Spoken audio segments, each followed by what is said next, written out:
Okay, आज के इस वीडियो में हम टाटा मोटर्स के बारे में बात करने वाले हैं। इसके technical chart plus fundamental analysis दोनों इस वीडियो में करेंगे हम। तो शुरू करते हैं। इस कंपनी के बारे में जैसा कि आपको पता ही है कि ये टाटा ग्रुप की एक कंपनी है जिसके चेयरमैन रतन टाटा साहब हैं। और इस कंपनी का जो रिसेंटली चार्ट जो बन रहा है कुछ महीनों से आफ्टर द लॉकडाउन, वो अभी उस पीरियड में आ चुका है जहाँ पे ये 2016 के आसपास जहाँ से इसने गिरना शुरू किया था उससे ऊपर का ब्रेकआउट देने की कोशिश कर रहा है।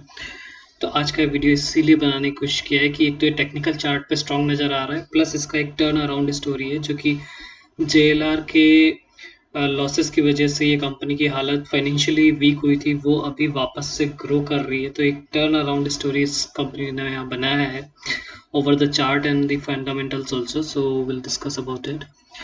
तो देखिए, ये स्टोरी का अगर बैकग्राउंड देखें तो ये 1945 से यानी देश के आज़ाद होने से पहले से ये कंपनी एस्टेब्लिश कर दी गई थी।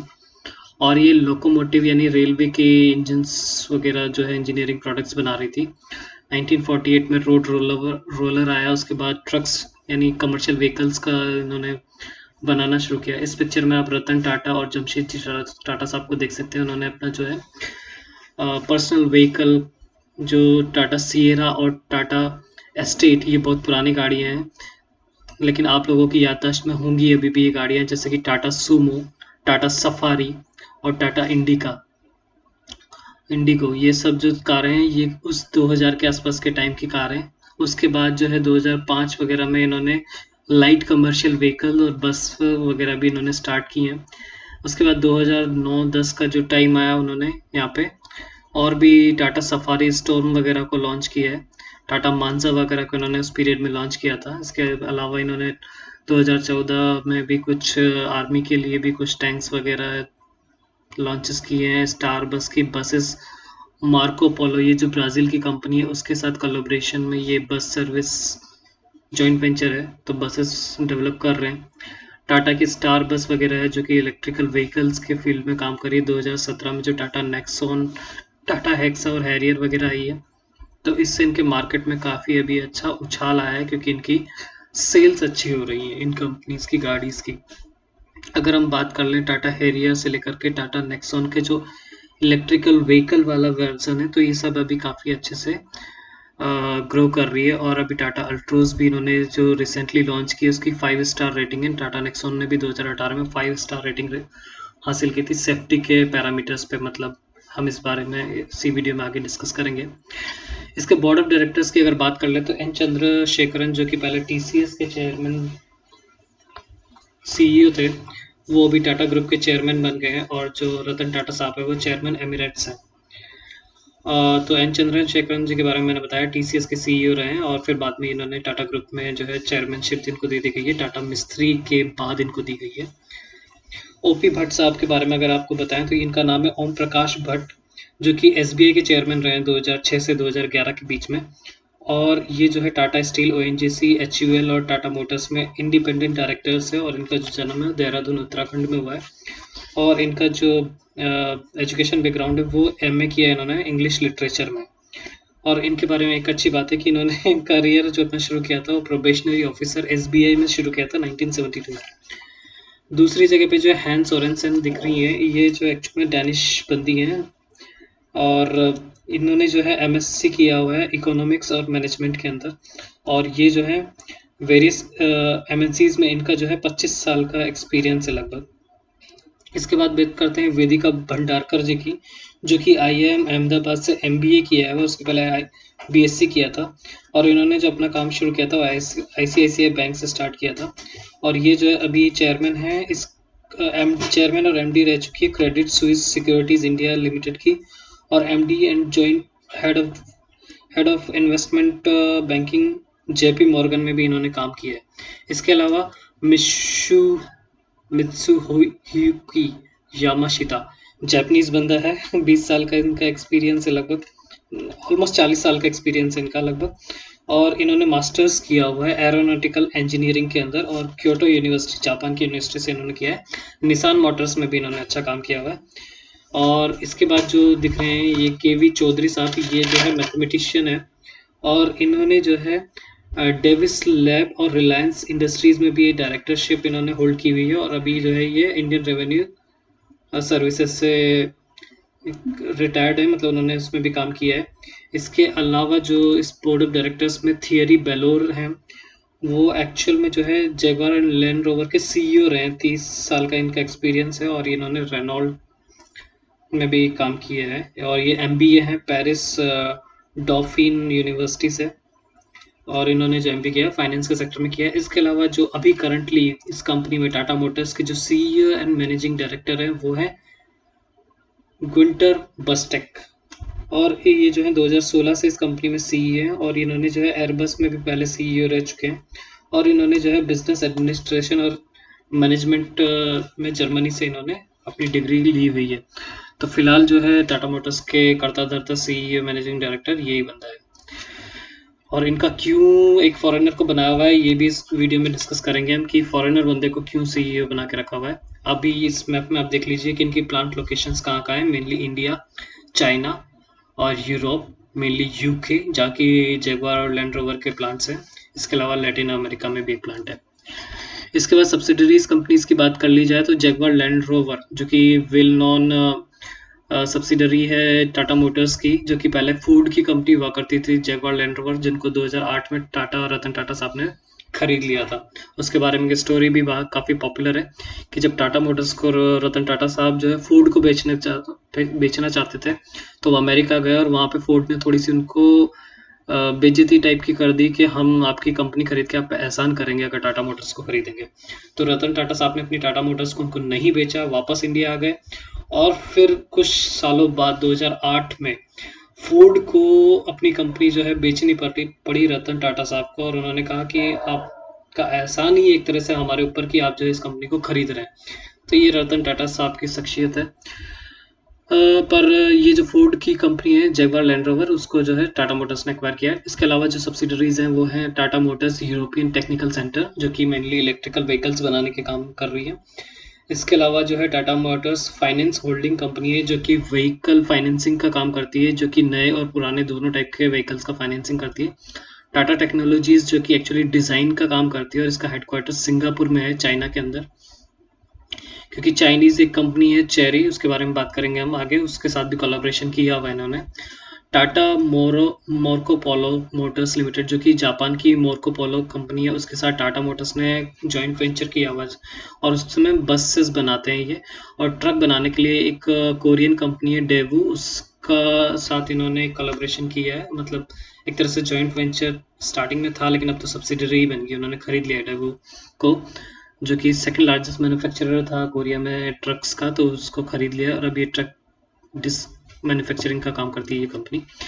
अगर हम इसके सेफ्टी फीचर्स की बात की जाए ना, तो सबसे बेहतरीन है। देखिए कितने सारे एयर बैग्स दिए हुए हैं, जो कि साइड्स में भी दिए हुए हैं।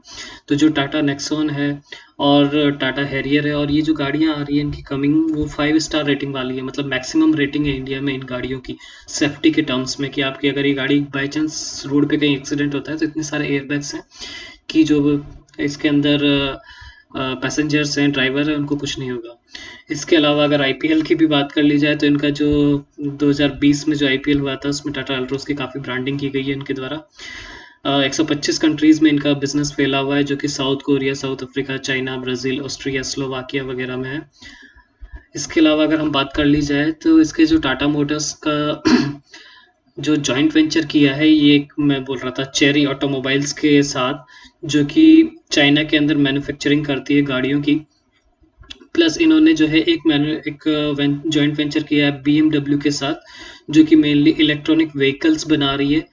एक इन्होंने जॉइंट वेंचर किया है वेमो के साथ, जो कि गूगल की एक कंपनी है, और वो ड्राइवर लेस कार्स बनाने का काम करती है। तो जो आईपेस करके जगुआर की गाड़ियां हैं, जगुआर लैंड रोवर वाली, उसकी आईपेस गाड़ियां हैं, जो कि वेमो के साथ ड्राइवर लेस गाड़ियां बनाने के लिए काम कर रही है। तो देखिए सभी तरह से काम कर रही है।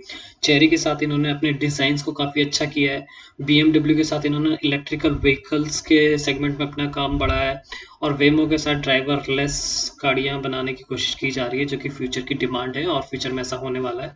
तो जगुआर लैंड रोवर और टाटा मोटर्स इस फील्ड में काफ़ी अच्छा काम कर रही हैं।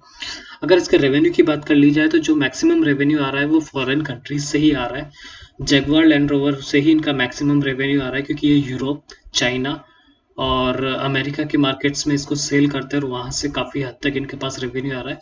इंडिया में भी अगर बात कर ले तो 18% का रेवेन्यू जो है इंडिया से आ रहा है, 20% का यूएसए से आ रहा है, यूके मतलब लंदन से 16% का, और यूरोप से बाकी यूरोप, यूके और यूरोप का डिस्टिंग्विश कर दिया क्योंकि यूके ब्रेग्जिट के बाद यूके हो गया और यूरोपियन यूनियन जो है यूरोप बन गया है ब्रेग्जिट के बाद। तो 17% का रेवेन्यू यूरोप से आ रहा है, चाइना से 11% का आ रहा है, और अदर कंट्रीज भी हैं जो कि जापान हो गया और इधर मिडिल ईस्ट कंट्रीज वगैरह हो गया, तो उससे भी 18% का रेवेन्यू है। कमर्शियल व्हीकल में इनका जो रेवेन्यू है वो मेनली इंडिया में ही है और वो 14% के आसपास का है, जिसमें वो ट्रक वगैरह बनाते हैं, लाइट और हैवी व्हीकल्स। पैसेंजर व्हीकल्स में जैसा हमारे पास जो टाटा नेक्सॉन और ये सब गाड़ियाँ आ रही है वो उसमें 4% का रेवेन्यू। तो ये रेवेन्यू ब्रेकअप था। सो मैक्सिमम रेवेन्यू ब्रेकअप कहाँ से आ रहा है? मैक्सिमम लैंड रोवर की बिक्री से रेवेन्यू आ रहा है। अगर इसको और पार्ट्स में समझने की कोशिश करें तो यूके में 5 मैन्युफैक्चरिंग प्लांट्स हैं और 3 R&D सेंटर्स हैं। तो वहाँ पे करीब इन्होंने 1,10,000 गाड़ियाँ बेची है इस फाइनेंशियल ईयर में 2020 में, और वहाँ से लगभग 42,000 करोड़ का रेवेन्यू इन्होंने जनरेट किया। रेवेन्यू मतलब जितना उनके पास गाड़ियों को बेचने के बाद पैसा है, इसमें से हम अभी इनकी एक्सपेंडिचर, टैक्सेस वगैरह सब हटाएंगे, तो इनका प्रॉफिट ये नहीं है, ये सिर्फ रेवेन्यू है। नॉर्थ अमेरिका में एक प्लांट है और वहाँ से लगभग 52,000 करोड़ का रेवेन्यू आया है। यूरोप यानी यूके को छोड़ दें तो यूरोपियन कंट्रीज से इसको 43,000 करोड़ का रेवेन्यू आया है। 2 मैन्युफैक्चरिंग प्लांट्स हैं। चाइना में 1 मैन्युफैक्चरिंग प्लांट है और उससे 30,000 का रेवेन्यू आ रहा है। इंडिया से जो है 47,000 करोड़ का रेवेन्यू है। मैक्सिमम मैन्युफैक्चरिंग प्लांट्स इंडिया में ही है 10, क्योंकि बाहर क्या है कि ऐसे गाड़ियों के मैन्युफैक्चरिंग प्लांट्स कम बनाने दिए जाते हैं, क्योंकि वहाँ पे एनवायरनमेंट को लेकर गवर्नमेंट्स बहुत ज़्यादा सजग है। तो यूरोप, अमेरिका यहाँ पे जैसा प्लांट्स नहीं लगाते हैं जो बहुत ज़्यादा एमिशन कर रहे हैं, तो इस तरह से वहाँ पे क्या है, एक तो लेबर भी महंगा होता है। तो इंडिया में लेबर सस्ता है और इन्वायरमेंट फ्रेंडली भी इतना ज़्यादा होता नहीं है, तो इंडिया में मैक्सिमम प्लांट्स होते हैं और यहाँ से गाड़ियाँ बनती है, बाहर जाती है। इसके बाद अगर हम बात कर ली जाए तो इन्होंने जो है अभी 2 R&D सेंटर्स खोले हैं, एक गेडन और एक वारविक के अंदर, जो कि इनके R&D हब्स हैं और ये सब यूके के अंदर है। इसके अलावा जो है अभी बात कर ली जाए, चीफ एग्जीक्यूटिव ऑफिसर जो राफ स्टेफ थे, जो कि 10 सालों का एक्सपीरियंस था, 10 सालों से इसमें सीईओ थे, वो अभी रिटायर हो गए हैं। लैंड रोवर के सीईओ रहे हैं वो और अभी रिटायर हो गए हैं। और इसके बाद TML टाटा मोटर्स लिमिटेड ने successfully transition its entire product range to BS6।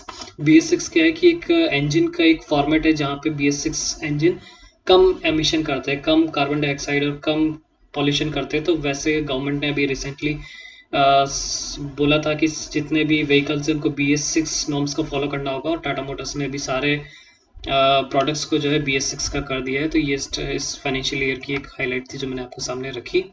Jaguar land rover के बारे में बात कर ली जाए तो जो कि यूरोपियन यूनियन से जनवरी 2020 में, 1 साल हो गया लगभग, वहाँ से एग्जिट हो गया था और उसको एक टाइम मिला था इस ट्रांजिशन को करने के लिए। 31 दिसंबर का जो भी पीरियड पूरा हो गया है, तो एक क्लैरिटी बन गई है जैगवार लैंड रोवर के लिए कि जो है वो ब्रेग्जिट से कैसा बिजनेस अब रहेगा यूके में और कैसा रहेगा यूरोपियन कंट्रीज में, क्योंकि पहले एक अनसर्टेनिटी बैठी हुई थी कि ब्रेग्जिट होगा कि नहीं होगा, किस तरह से इनका बिजनेस इम्पैक्ट होगा। तो वहाँ एटलीस्ट एक क्लैरिटी आ गई है। इसके बाद जैगवार लैंड रोवर के जो पोर्टफोलियो में अगर आप बात की जाए तो मैक्सिमम गाड़ियों को ये डीजल्स या पेट्रोल गाड़ियों से अभी इनको ये इलेक्ट्रीफाइड करने की कोशिश कर रहे हैं, क्योंकि एक तो वहाँ की गवर्नमेंट की रिक्वायरमेंट भी है, पब्लिक की रिक्वायरमेंट भी है, क्योंकि पब्लिक भी अवेयर हो चुकी है कि डीजल गाड़ियाँ, पेट्रोल गाड़ियों को कम यूज़ करते हैं बाहर के लोग। इलेक्ट्रिक व्हीकल्स की तरफ उनका रुझान ज़्यादा है, तो अभी इलेक्ट्रिकल व्हीकल्स बनाने के लिए इन्होंने BMW के साथ थोड़ा पार्टनरशिप किया है और कुछ प्लांट सेटअप किए हैं बर्मिंघम के पास। ये 2 प्लांट है, वोल्वरहैम्पटन और ब्रॉमविक करके, ये 2 प्लांट लोकेशन है यूके में जहाँ पे ये इलेक्ट्रीफाइड गाड़ियाँ बना रहे हैं। इसके बाद अगर हम इलेक्ट्रिक व्हीकल्स की बात कर ली जाए, टाटा ने एक टाटा का यूनिवर्स बनाया है। अगर इसको यूनिवर्स कहा जाए तो यूनिवर्स इलेक्ट्रिकल व्हीकल्स का यूनिवर्स बनाया है, जिसमें क्या किया इन्होंने, जो टाटा की कंपनीज है उनके साथ कोलैबोरेशन कर लिया है। जैसे कि टाटा पावर के साथ इन्होंने कोलैबोरेशन कर लिया है ताकि वो इनको जो है चार्जिंग स्टेशंस प्रोवाइड कराए। मतलब टाटा पावर जो है इनको जहाँ-जहाँ इन इलेक्ट्रिकल व्हीकल्स को चार्ज करने के लिए चार्जिंग पॉइंट्स चाहिए वो टाटा पावर्स प्रोवाइड कराएगा।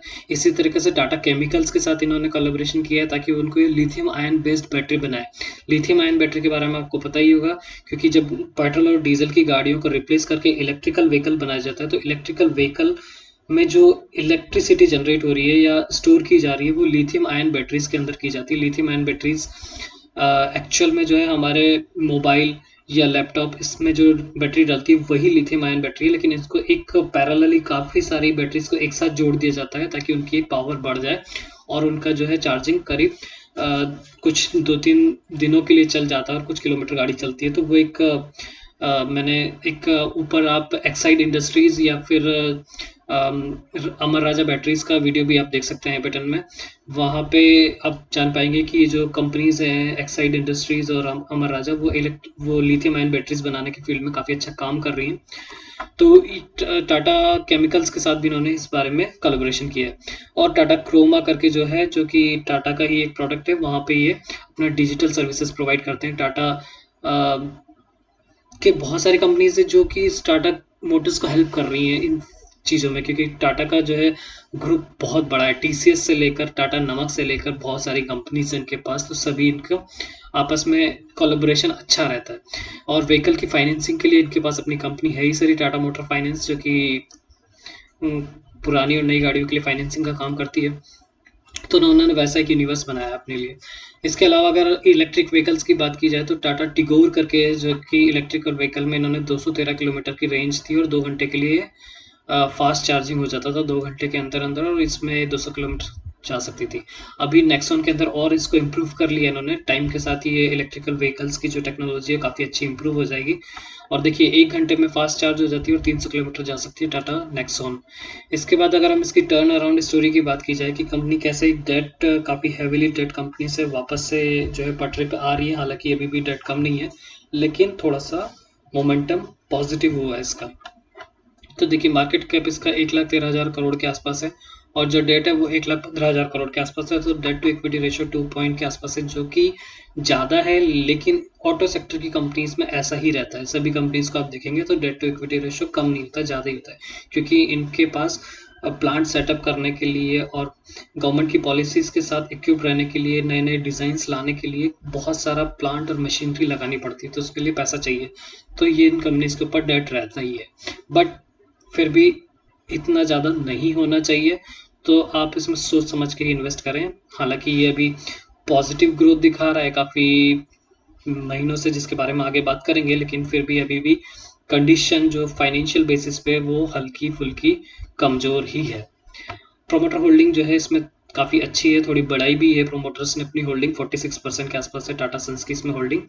सेल्स की बात कर ली जाए तो सेल्स जो है दिसंबर के क्वार्टर में 75,000 करोड़ की इनकी सेल्स थी और वहाँ से जो है इनका ऑपरेटिंग प्रॉफिट 12,000 करोड़ का था और टैक्सेस काटने के बाद 4,000 करोड़ का इनका प्रॉफिट था। लेकिन पिछले कुछ क्वार्टर्स में 2020 के ही लॉसेस इन्होंने बुक किए हैं और मेनली जो लॉसेस बुक हो रहे हैं, देखिए यहाँ पे आप ये नेट ऑपरेटिंग प्रॉफिट देखेंगे तो पॉजिटिव ही है, लेकिन जो नेगेटिव ले जाता है उसको ये डेप्रिसिएशन है, जो इनका प्लांट वगैरह में खर्चा आता है, तो उस खर्चे को ये एक साल दर साल एक डिवाइड कर देते हैं और वहाँ पे ये डेप्रिसिएशन दिखाते रहते हैं। तो उस डेप्रिसिएशन की वजह से ये नेगेटिव में चला जाता है profit, but otherwise operating profit जो है पॉजिटिव है, लेकिन ओवरऑल कैलकुलेट करने के बाद ऐसा आ जाता है नेगेटिव।